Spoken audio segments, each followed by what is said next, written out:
আলহামদুলিল্লাহ আমরা এই জুমার দিনটাকে রাষ্ট্রীয় ছুটির দিন হিসেবে পাইছি না?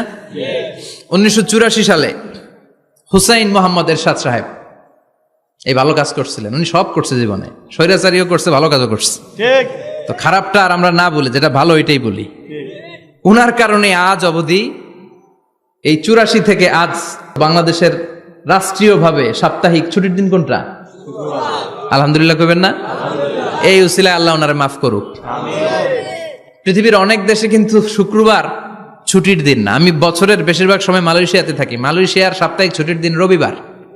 খ্রিস্টানদের সাথে অনেক বিজনেস তাদের মেনটেন করতে হয়, তো তারা যদি শুক্রবারে ছুটির দিন করে তাহলে সপ্তাহে 2 দিন ব্যবসা বাণিজ্য কাটা পড়ে যায়।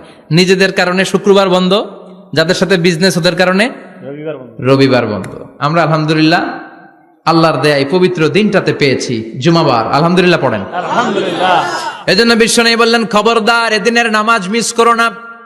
মান তারাকা সালাসা জুমাইন তাহাউনান, গাফলতি করে টানা 3টা জুমা যে ব্যক্তি মিস করলো, তাবা আল্লাহু ফি কলবিহি, রব্বুল আলামিন ওই লোকটার অন্তরের মধ্যে মোহর মেরে দেয়। ওয়া কুতিবা ফি জুমরাতিল মুনাফিকিন, মুনাফিকদের খাতায় তার নাম তুলে দেয়।